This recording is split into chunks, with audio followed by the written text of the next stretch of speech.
séisme au Royaume-Uni. Derrière les grilles du palais de Buckingham, des Britanniques fébriles apprennent la nouvelle redoutée. Il est 19h30.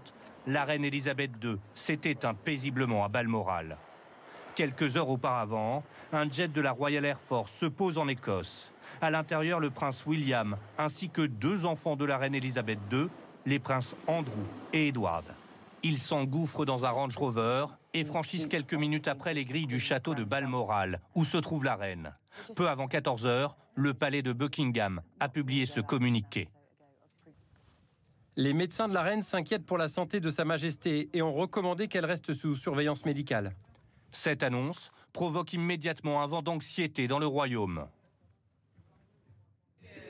Le Parlement britannique suspend brièvement ses travaux et adresse ses vœux à la reine. Nous envoyons nos meilleurs vœux à Sa Majesté la Reine. Elle ainsi que toute la famille royale sont dans nos pensées et nos prières en ce moment. En dépit d'une santé chancelante, Elisabeth II, 96 ans, s'est efforcée jusqu'au bout de tenir son rang comme avant-hier. La reine intronisait Liz Truss, son 15e Premier ministre en 70 ans de règne. Ce soir, la nouvelle locataire du 10 Downing Street fait part de son émotion. La reine nous a quittés, c'est un grand choc pour la nation et le peuple. La reine Elisabeth II était un roc sur lequel la Grande-Bretagne nouvelle a été construite. Les dernières nouvelles de la reine ont été relayées en boucle par les chaînes de télévision britanniques.